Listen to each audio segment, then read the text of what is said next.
Oo, kung merong tricycle driver na pumunta doon at wala sa listahan, pero talagang may maipakita siya na pruweba na tricycle driver siya, possibly po ba na mabigyan siya o talagang hindi? Kung sino lang ang nasa listahan, yun lamang ang bibigyan? Well, again, dahil nga itong mga listahan ng super ay magagaling po sa ating mga partner LGUs at isucertify po nila.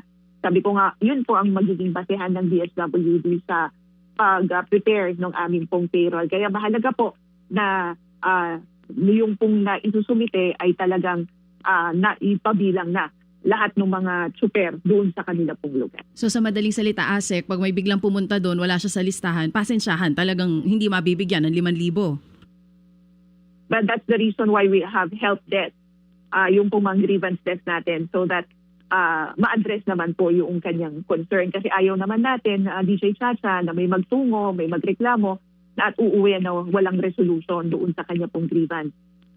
Again, meron tayong mga grievance desk, mga help desk, to immediately address any concerns that may be elevated to us. Oo. So kung sakali, pwede pa rin naman, pero hindi nga lang on Tuesday kung wala po talaga sa listahan. Ma'am, kailan po ang susunod? Sino ang susunod after tricycle drivers? Is it going to be jeepney, bus, taxi, TNVS? Well, ang usapan din po kahapon with the LTFRB ay bibigyan din po tayo ng listahan nung mga jeepney drivers. So, we're working with LTFRB on this. So, kapag meron na pong maibigay sa amin, we could start with the payout na din. So, jeepney drivers po ang susunod. 5,000 piso din po ba ang tatanggapin ng mga jeepney drivers or mas malaki po sa kanila? Paano po? Well, pare-pareho po yung tulong pinansyal na ipapaabot natin sa ating mga drivers. Again, ang tingin po natin sa kanila, DJ Chacha, mga individuals in crisis situation. Hindi na po namin sila tinitignan as mga drivers, as driver, but opo. we're looking at them, yes, we're looking at them as individuals in crisis situation. Okay, so siguro maganda rito, for lack of material time nga, maklaro lang ho natin ngayon na ang tawag dito ay cash ayuda, hindi fuel subsidy. Tama po, Manong Ted. We call it as tulong financial assistance. Okay. We call it as cash relief assistance under our AIC guidelines because sila po ay individuals in crisis situation. Yan, opo. Ito, mas klaro na ngayon siya.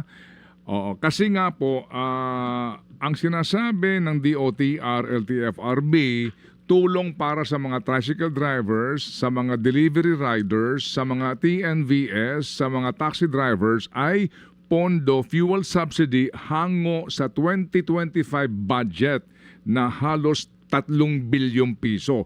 That is totally separate from this.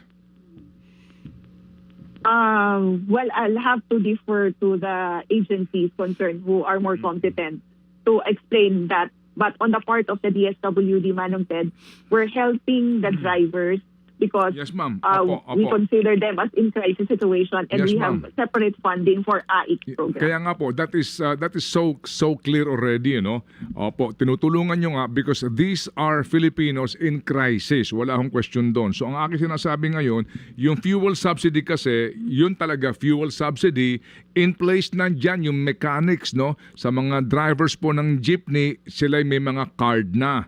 And then, ang binabanggit nga po dito, yan po ay debit card na lamang pagpunta mo ng gas station. In this case po, ito ay cash assistance sa mga tricycle drivers through LGUs, ang mga jeepney drivers to LTFRB DOTR, and then so with the delivery riders po sa DICT, ganun din po ba sa mga taxi drivers, etc. Ito hong lahat ng ito ay cash assistance. Tama po, Manong Ayun. Ted. So aside Okay. from the tricycle drivers, pati na rin po yung mga jeepney drivers, taxi Opo. drivers, Yes. mga TNVS drivers, kabilang po sa mga in crisis situation na isa-serve po Ayun. ni DSWD. At yan ay pare-pareho na 5,000 pesos. Tama po, Manong Ted. Okay.